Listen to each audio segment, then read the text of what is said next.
नमस्कार मेरे प्यारे बच्चों, आज हम बात करेंगे ड्राई लैंड एग्रीकल्चर या शुष्क भूमि कृषि के बारे में। ठीक है, नेक्स्ट लेक्चर जो है हमारा, नेक्स्ट टॉपिक जो है वो क्या है, ड्राई लैंड कृषि भूमि। क्या पढ़ेंगे आज हम? Dry land agriculture. Dry land agriculture के बारे में आज हम डिस्कस करने वाले हैं। ठीक है, क्या बोलेंगे इसको? शुष्क कृषि, शुष्क भूमि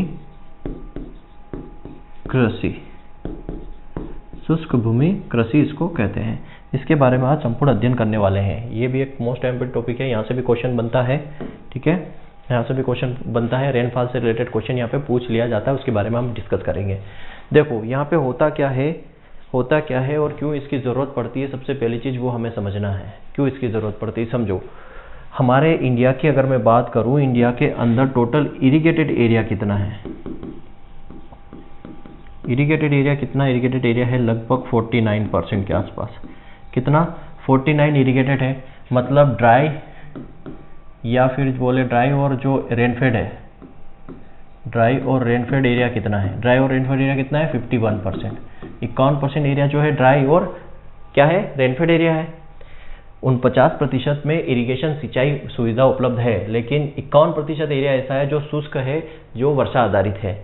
और अपने इंडिया का जो टोटल खाद्यान्न उत्पादन है, क्या खाद्यान्न उत्पादन, टोटल खाद्यान्न उत्पादन का मतलब फूड ग्रेन का, टोटल फूड ग्रेन प्रोडक्शन का लगभग 40 से 45% जो किससे आता है? ड्राईलैंड और शुष्क फार्मिंग से आता है।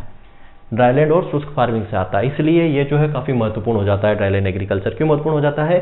कि लगभग 40 से 45% जो अनाज उत्पादन होता है भारत में, वो सूखा और जो वर्षा आधारित क्षेत्र है वहाँ से होता है। सिंचाई से तो होता है, सिंचाई से 49% एरिया है भारत में, तो लगभग 50 से 55% सिंचाई एरिया से आता है। लेकिन जो टोटल लगभग 40% के आसपास जो है कहाँ से आता है? ड्राईलैंड एग्रीकल्चर से आता है। ठीक है, इतना आप समझ गए होंगे। अब बात करते हैं कि ड्राईलैंड एग्रीकल्चर होता क्या है। ड्राईलैंड एग्रीकल्चर का मतलब है क्या? Cultivation in rainfed area. ठीक है, कल्टीवेशन इन रेनफेड कंडीशन। क्या बोल सकते हैं? Cultivation of crop in rainfed condition,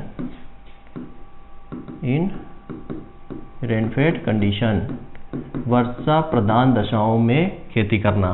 क्या आ जाएगा? वर्षा प्रधान दशाओं में खेती करना।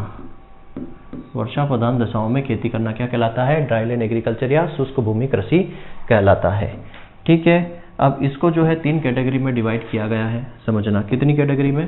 3 कैटेगरी में इसको डिवाइड किया गया है। 3 कैटेगरी में इसको डिवाइड किया गया है। पहला है ड्राई फार्मिंग। क्या है पहला? ड्राई फार्मिंग मतलब शुष्क खेती। क्या बोलेंगे इसको? शुष्क खेती। दूसरा जो है ड्राईलैंड फार्मिंग, ड्राईलैंड फार्मिंग शुष्क भूमि खेती। क्या आ जाएगा? शुष्क भूमि खेती। और तीसरा जो है वो क्या है? रेनफेड, रेनफेड फार्मिंग, वर्षा आधारित खेती, वर्षा आधारित खेती। ये 3 कैटेगरी में इसको डिवाइड किया गया है। अब तीनों को समझना क्या है, तीनों को समझना हमें क्या है, यहाँ से क्वेश्चन बनेगा। तो ड्राईलैंड एग्रीकल्चर क्या हो गया कि वर्षा प्रधान दशाओं में, वर्षा वाली स्थिति में, कंडीशंस में हमें खेती करना, उसको हम बोलते हैं ड्राईलैंड कंडीशन। क्योंकि सिर्फ बारिश में खेती होगी, बाकी समय में नहीं होती है। पूरा डाटा मैंने बता दिया। 49% इरीगेटेड है, 51% नॉन इरीगेटेड एरिया है, मतलब ड्राई एरिया है। उससे भी भारत का कितना खाद्यान्न उत्पादन होता है? लगभग 40 से 45%। अब ड्राई फार्मिंग शुष्क खेती की बात करें तो ड्राई फार्मिंग शुष्क खेती कहेंगे किसको? ड्राई फार्मिंग शुष्क खेती किसको कहेंगे? ऐसा क्षेत्र जहां पर एनुअल रेनफॉल, ऐसा क्षेत्र जहां पर एनुअल रेनफॉल, ठीक है, वार्षिक वर्षा, जहां पर वार्षिक जो वर्षा है वो कितनी हो? लेस देन 750 mm हो। ऐसा क्षेत्र जहां पर एनुअल रेनफॉल वार्षिक वर्षा 750 mm से कम हो उसको हम बोलेंगे क्या? Dry farming. समझ में आया? क्या बोलेंगे उसको? Dry farming. सेंटीमीटर में लिखना हो तो 75 सेंटीमीटर हो जाएगा, कन्वर्जन आपको आना चाहिए। ठीक है, यहाँ पर क्या होता है, अगर लंबे समय तक सूखा पड़ जाए तो क्रॉप खराब हो जाती है। यहाँ पे क्या होता है, क्रॉप फेल्यूर के चांसेस हाई रहते हैं। क्या होता है? Crop failure. ठीक है, फसल खराब होती है, यहाँ पे फसल खराब हो जाती है, फसल खराब हो जाती है। क्यों?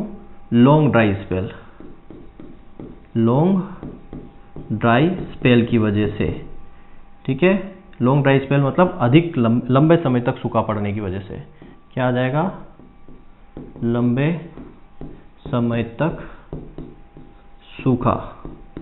लंबे समय तक सूखा पड़ने से क्या होता है, फसल खराब हो जाती है। कहाँ पे? ड्राई फार्मिंग में। सीधी सी बात है, 15-20 दिन पानी नहीं गिरा तो फसल खराब होनी है, वैसे ही पानी की कमी है।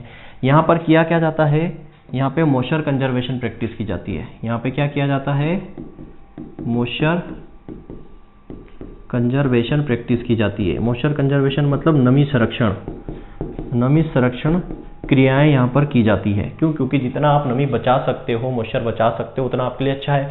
नमी कैसे बचाई जाती है? नमी बचाने के लिए कई सारे तरीके हैं। अल्टरनेट लैंड यूज यहाँ पर यूज किया जाता है। क्या यूज किया जाता है यहाँ पे? Alternate land use system. Alternate land use system का मतलब होता है वैकल्पिक भूमि उपयोग प्रणाली। वैकल्पिक भूमि उपयोग प्रणाली, इसका मतलब क्या होता है मैं बताता हूँ। इसका मतलब देखो क्या होता है। इसका मतलब होता है, ये आपका खेत है तो अल्टरनेट भूमि मतलब कि इस एरिया में आपने क्या लगा लिया, चारा। ठीक है, पास्चर। यहाँ पे अपन ने लगा दी ट्री, यहाँ पे आपने ले ली फसल। इस तरीके से अल्टरनेट, क्योंकि पूरा का पूरा क्षेत्र आप नहीं बो सकते, नहीं कर सकते, क्योंकि पानी की कमी है, बारिश नहीं है। मॉइस्चर कंजर्वेशन प्रैक्टिस यूज करोगे तो आप इसको पास्चर के लिए छोड़ सकते हो, खाली छोड़ सकते हो, पशु चराने के लिए। यहाँ आप कुछ यहाँ पे पेड़ लगा दो ऐसे जो ड्रॉट टॉलरेंट हो, और एक पार्ट में आप क्या ले सकते हो, खेती कर सकते हो। इस तरीके से अल्टरनेट यूज करना पड़ेगा आपको लैंड को। ठीक है, तो मॉइस्चर कंजर्वेशन जरूरी है। यहाँ पे वैकल्पिक भूमि आप यहाँ पे उपयोग प्रणाली इस्तेमाल करेंगे, और ये होता है ड्राई फार्मिंग। ड्राई फार्मिंग क्या हो गया, 750 से कम mm की बारिश हो, यहाँ पे क्रॉप फेल हो सकती है। क्यों फेल हो सकती है? क्योंकि यहाँ पर लंबे समय तक अगर सूखा रहा तो क्रॉप खराब हो जाएगी, क्योंकि बारिश बहुत ही कम होती है। और ऐसे एरिया कहाँ, कौन से ऐसे एरिया को क्या कहते हैं, एरिड रीजन कहते हैं। किस रीजन में इस टाइप की फार्मिंग होती है? एरिड रीजन में मतलब शुष्क क्षेत्र। क्या आ जाएगा? शुष्क क्षेत्र में ये ड्राई फार्मिंग की जाती है। शुष्क क्षेत्र में जहां पर 750 mm से कम बारिश हो वो शुष्क क्षेत्र में ही आता है। याद रखना कि इसमें एरिड रीजन में आता है, और यहाँ पे मॉइस्चर कंजर्वेशन प्रैक्टिस की जाती है। दूसरा जब हम बात करें यहाँ पे, दूसरा हम बात करें तो यहाँ पे एनुअल रेनफॉल कितनी होगी, 750 mm से लेके 1150 mm तक अगर एनुअल रेनफॉल है तो उसको हम क्या बोलेंगे, ड्राईलैंड फार्मिंग। ठीक है, यहाँ पे क्रॉप फेल्यूर नहीं होती है। याद रखना यहाँ पर क्रॉप फेल नहीं होगी, कम चांसेस रहते हैं। ठीक है, कम चांसेस रहते हैं क्रॉप के फेल होने के, क्योंकि यहाँ पे 750 mm से 1150 mm तक बारिश होती है साल में। तो यहाँ पर जो है क्रॉप के खराब होने के चांसेस कम रहते हैं।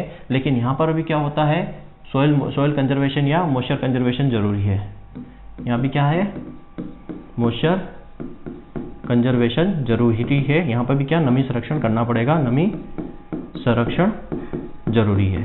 ठीक है, नमी संरक्षण जरूरी है। दूसरी चीज यहाँ पर ये कौन सा रीजन आता है, सेमी एरिड रीजन, अर्ध शुष्क क्षेत्र आता है। ये अर्ध शुष्क क्षेत्र को ही क्या कहते हैं, ड्राईलैंड फार्मिंग। कौन सा क्षेत्र है, अर्ध शुष्क क्षेत्र। भाई ये वो शुष्क क्षेत्र है, यहाँ पे थोड़ी बारिश ज्यादा हो रही है तो यहाँ पे अर्ध शुष्क क्षेत्र हो गया है।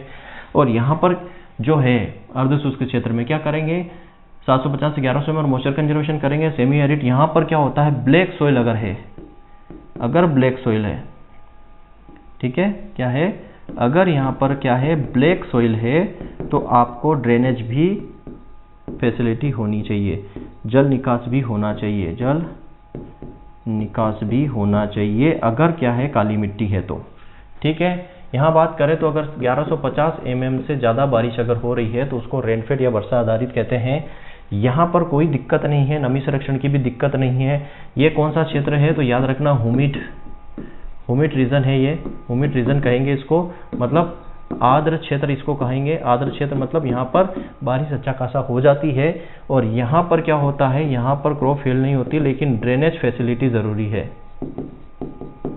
ड्रेनेज फैसिलिटी, जल निकास सुविधा क्या होनी चाहिए, जल निकास सुविधा यहाँ पर होनी चाहिए, नहीं तो पानी खेत में भर जाएगा तो फसल खराब हो जाएगी। ये तीनों कंडीशन आपने समझी। अब यहाँ पे मेन चीज़ क्या है, मेन चीज़ क्या है कि जो ड्राईलैंड एग्रीकल्चर है वहाँ पर किस प्रकार की खेती की जाती है, ठीक है, किस प्रकार की खेती की जाती है। तो यहाँ पे 3 तरीके की आप फार्मिंग कर सकते हो ड्राईलैंड फार्मिंग में। 3 तरीके की खेती कौन सी, पहली आप यहाँ पर कर सकते हो क्या, एनिमल हस्बेंड्री। क्या कर सकते हो, एनिमल हस्बेंड्री कर सकते हो, ठीक है। क्या कर सकते हो, पशुपालन प्लस चारा प्रबंधन, चारा लगा सकते हो। दूसरा आप यहाँ फॉरेस्ट्री कर सकते हो। फॉरेस्ट्री मतलब वानिकी, जो मैंने बताया था ना, अल्टरनेट लैंड यूज सिस्टम। और फिर यहाँ पे ले सकते हो आप क्रॉप प्रोडक्शन। क्रॉप प्रोडक्शन मतलब फसल उत्पादन ले सकते हो। ये आपको करना पड़ेगा तभी आप कर सकते हो। मतलब मैंने बताया था ये आपके पास लैंड है तो अल्टरनेट यूज़ करो। यहाँ आप चारे के लिए यहाँ आप ट्री मतलब फॉरेस्ट लगा दो, यहाँ आप ले लो क्रॉप, ठीक है, फिर इसको अल्टरनेट कर सकते हो। ये आप कर सकते हो यहाँ पर। समस्या क्या है, देखो ऐसा ड्राई स्पेल होने का कारण क्या है, ये जो हमारा ड्राईलैंड का कारण क्या है सबसे बड़ा, कि इंडियन मानसून जो है वो इरेगुलर है। कभी मानसून जो है लेट आता है लेकिन जल्दी चले जाता है, इरेटिक होता है, कभी कभी बीच में 15-20 दिन तक बारिश ही नहीं होती है। तो ये कई सारे रीज़न है जो जिसकी वजह से जो है, मतलब कह सकते हैं कि हमारा जो इंडियन मानसून है वो बोल सकते हैं गेम्बल ऑफ मानसून बोलते हैं, मानसून को जुआ बोलते हैं, है ना, कि यहाँ पर मानसून जो है वो स्थिर नहीं है, स्टेबल नहीं है, काफ़ी ज़्यादा वेरिएशंस यहाँ पे आते हैं। कभी मानसून जो है लेट आता है, जल्दी चला जाता है, कभी जल्दी आ जाएगा तो बीच में 15-20 दिन का गैप हो जाता है, लॉन्ग ड्राई स्पेल हो जाता है, जिसकी वजह से जो है क्रॉप यहाँ पर ख़राब होती है। और ये जो ड्राई रीजन आपको मिलते हैं, रेनफेड रीजन जो मिलते हैं, उसी का ये कारण है। क्लियर है। इसको इम्प्रूव कैसे कर सकते हैं, तो इम्प्रूव के लिए हमने क्या बोला, आपको करना पड़ेगा यहाँ पे क्रॉप प्लानिंग। क्रॉप प्लानिंग के साथ आपको फर्टिलाइजर यूज भी करना पड़ेगा, इरिगेशन फैसिलिटी के लिए मॉइस्चर कंजर्वेशन आपको करना पड़ेगा, then alternate land use system आपको यहाँ पे करना पड़ेगा। तो ड्राईलैंड फार्मिंग में मेजर चीज़ें यही है, इतना ही आपको पढ़ना है, ठीक है। Thank you very much. जय हिंद, जय भारत।